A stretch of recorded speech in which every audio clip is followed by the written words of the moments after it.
Saya konsisten untuk siapa yang tidak memiliki data dan fakta maka Tidak akan saya bisa, kill. Anda tidak fair. Cukup, saya terima kasih. Iya kan? Anda tidak fair. Anda pajang saya di Anda. sini. Silakan Anda persepsi pajang. suka, silakan keluar. Enggak boleh Anda undang saya seperti itu. Kalau Anda tidak suka, silakan keluar. Bukan untuk pemindahan uang, saya tegaskan, saya ada buktinya semua. Hanya untuk meminta mutasi yang diduga disalahgunakan. Melihat maksudnya melihat mutasi. Iya, melihat mutasi. Kami pun minta dan intinya gampang. Kembalikan uangnya ke Agus, selesai, semua cabut. Itu intinya gampang.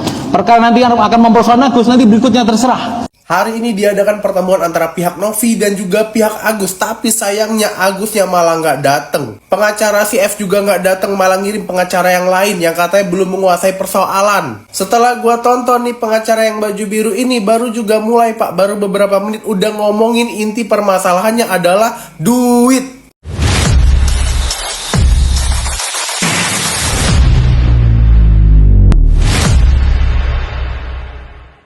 Bukan untuk pemindahan uang, saya tegaskan, saya ada buktinya semua.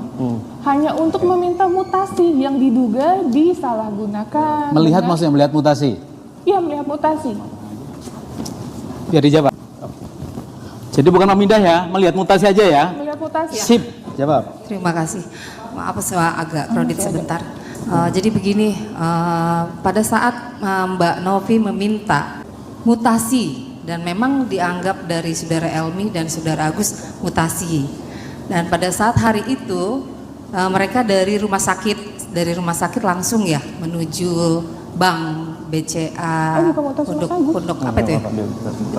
Apa itu? Biar dulu. Ya itu ya maksudnya cek mutasi kan ya. Nah, jadi saudara Elmi dan saudara Agus datang ke bank tersebut. Di sana tiba-tiba saudara Agus ini kaget. Mereka pikir hanya cek mutasi, tapi ternyata langsung dipindahkan dana dari rekening Agus ke rekening yayasan. Disitulah Agus sempat bertanya katanya, kok begini ya? Padahal kan ini tidak boleh, kata si Agus. Ada seperti itu. Saudara Agus bilang ke kami seperti itu. Dia pun sebenarnya menolak hari itu. Kenapa kok katanya cuma cek mutasi, tiba-tiba dia langsung pindah rekening.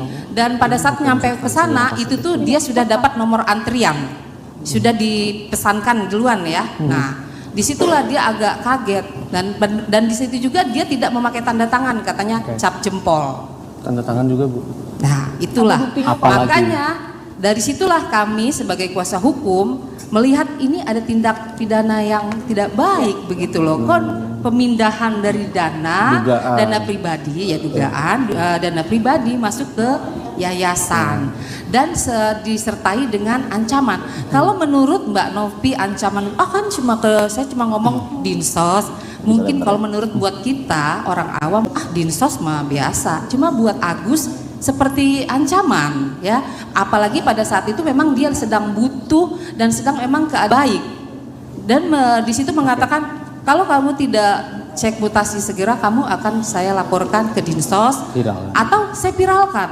Menurut saya viralkan itu di situ bukan viralkan dalam hal positif ya, tapi dalam hal negatif. Lalu si moderator juga bilang tuh ini kan Agusnya nggak datang nih, jadi jembatan komunikasinya ini jatuhnya malah tersumbat gitu. Kalau kata gue bukan jembatan komunikasinya yang tersumbat, emang kuping Agus itu memang tersumbat pak. Gak bisa dia denger nasihat yang baik itu gak bisa. Jadi bukan jembatan silaturahmi yang tersumbat, bukan, memang kuping dia aja yang tersumbat. Itu kan ceritanya si Agus ini ngelaporin Tenovi ya. Jadi Tenovi bilang kalau memang dia dapat panggilan dari Polda, selaku warga negara yang baik dia akan datang. Tapi masalah penyembuhan mata Mas Agus, kalau ada apa-apa tinggal hubungi yayasan, rembes aja gitu. Jadi Tenovi itu memisahkan antara laporan ke dia dan donasi untuk Mas Agus. Gila, tulus banget gak jadi orang kayak gitu? Bisa-bisanya Tenovi masih memikirkan memisahkan Agus yang udah ngelaporin dia dengan donasi untuk Agus ya, yang masih ada di dia.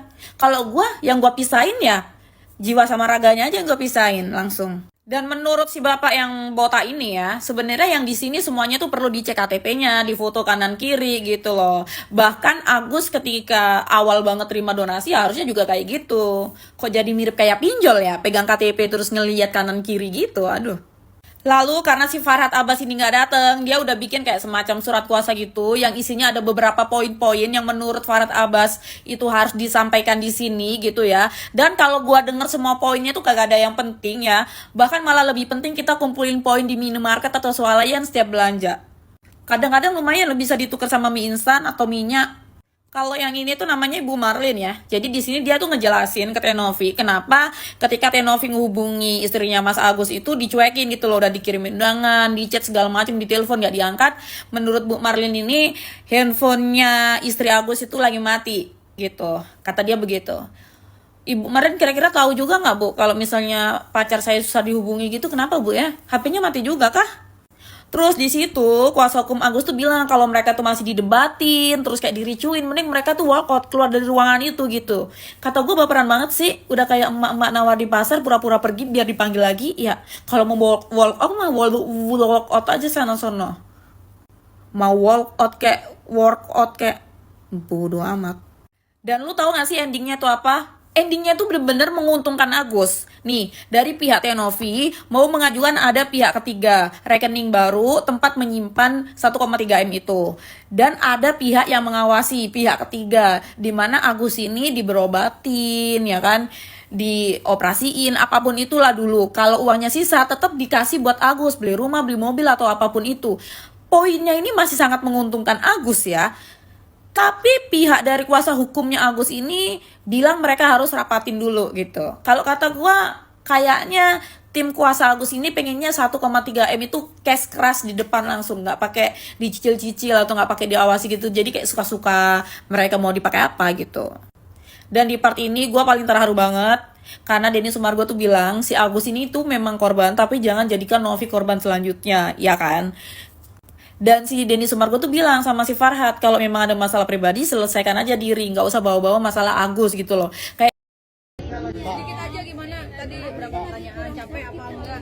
Iya Kak, mungkin Apa Wak, Agusnya lagi kurang sakit? Gimana sih? Maksudnya? Udah mau ketawa-ketawa lagi. Kenapa nggak dateng? Takut ya? Takut ya? Agusnya nggak dateng, pengacaranya juga nggak dateng. Beraninya di belakang. Giliran diketemuin nggak dateng.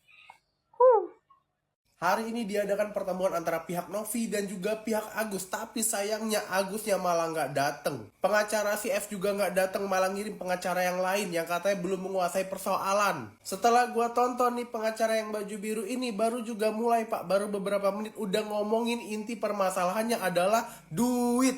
Duit itu dibalikin masalah semua selesai. Gak gitu Pak, konsepnya gak gitu. Kan diadakan pertemuan itu biar ada titik terang, biar tahu nih permasalahan duduknya apa, baru bisa selesai. Nggak cuman semuanya dibutuhin duit.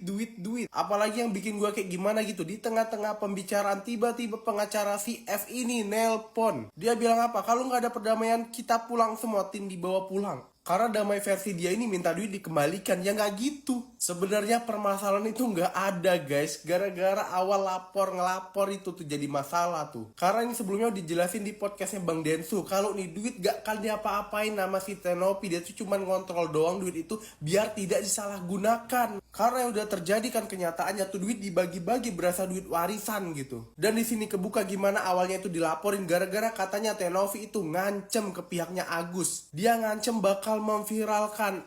Pak tunggu dulu, awal mula Agus bisa dapat donasi gara-gara viral. Ya kalau Agus yang nggak salah ngapain takut diviralin gitu. Dan ada kata-kata dari Tenovi mau lapor ke Dinsos. Ya bener lah, itu lembaga pemerintahan buat kita ngelapor kalau ada masalah sosial. Yang jadi permasalahan di sini tuh apa? Ketakutannya apa dari pihaknya si Agus? Kalau beneran nggak ada apa-apa, ya ngapain takut diviralin?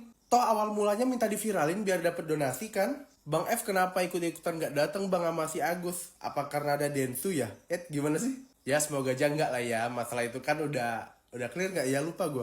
Tapi gue jujur kagum banget sama Bang Densu di sini. Dia bijak banget guys. Dia nggak ngebela satu pihak, malah ingin menengahi permasalahan ini. Jadi gimana nih menurut kalian yang udah nonton perbincangan ini? Coba kalian komen di bawah deh. Sumpah mati gue gergetan sama si Agus. Agus, gue kasih tau Gus, lo buruan damai. Kalau lu nggak mau damai, seandai kata lu menang Gus dari Mbak Novi, lo terima duit 1M. Netizen gak akan berhenti nyinyirin lo. Dimulai lo beli barang di online. Nanti ada kurir nganterin barang lo, videoin lo, terus video lo kesebar sosial media, tuh semua orang mikir kalau lo tuh belanja pakai duit donasi. Lo ke mall barang keluarga lo, barang istri lo bawa tentengan. Yang padahal lo belanja pakai duit lo sendiri, tapi orang pasti mikirnya lo belanja pakai duit donasi. Jadi hidup lo tuh akan mulai diperhatiin semuanya, apa yang lo beli, apa yang lo milikin, apa yang lo pakai. Orang mikirnya tuh semua pakai duit donasi. Netizen mah nggak mau tahu lo pakai duit siapa, kayak kita taunya lo belanja pakai duit donasi aja. Makanya menurut gue udah lo ngalah gitu ya, biarin Mbak Novi yang pegang duitnya. Intinya semua biaya pengeluaran pengobatan lo tuh bakalan dipenuhin. Mendingan juga begitu Gus, hidup lo tenang, kagak dipertanyain kanan kiri. Lo bilang capek deh nyinyirin netizen, emang lo pikir setelah lo menang lo gak dinyinyirin? Lebih parah woi. Makanya udah Gus, gue bilangin udah, lu jangan dengerin tuh pengacara lo mah mata duitan. Yang penting ada duit baru saya mau damai. Pengacara apaan begitu? Orang udah susah, udah sakit masih aja dimanfaatin. Bingung gue tuh pengacara sumpahnya apa coba. Lagian Agus kan udah cukup kan Gus, dapat duit tuh dari stasiun TV, terus apalagi tuh podcast. Udah lah cukup tuh buat biaya sehari-hari.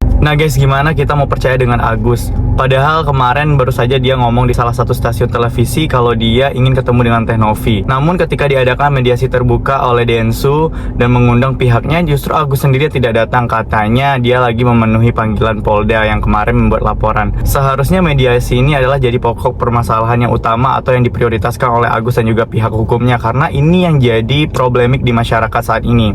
Harusnya ini yang segera diluruskan, bukan sibuk mengurus laporan. Justru hal tersebut akan menjadi bumerang sendiri untuk Agus dan juga kuasa hukumnya, karena saat sekarang ini Agus dan juga kuasa hukumnya jadi perhatian publik. Nah, sementara itu di sini kita bisa melihat betapa baik dan tulusnya Teh Novi dalam membantu Agus, karena posisi dia yang dilaporkan dia masih memikirkan dan mementingkan pengobatan dan kesembuhan mata Agus. Teh Novi juga menyampaikan statementnya bahwasanya jika memang ada laporan terkait dirinya, dia akan menghadiri itu, dan bahkan dia ingin memisahkan hal tersebut dengan kesembuhan mata Agus. Di sini terlihat ya guys bahwa Teh Novi itu dari awal sampai saat ini pun masih tulus membantu Agus. Mungkin kalau kita yang di situasi Teh Novi, kita tidak akan lagi mau membantu orang yang jelas-jelas sudah melaporkan bahkan tidak tahu terima kasih. Kita semua berharap semoga Agus ini segera menyadari kesalahannya dan meminta maaf dan melakukan mediasi dengan Teh Novi agar permasalahan ini segera selesai dan si Agus ini bisa fokus untuk pengobatan matanya. Karena jika uang tersebut memang kembali ke Agus dan dia memenangkan kasus ini,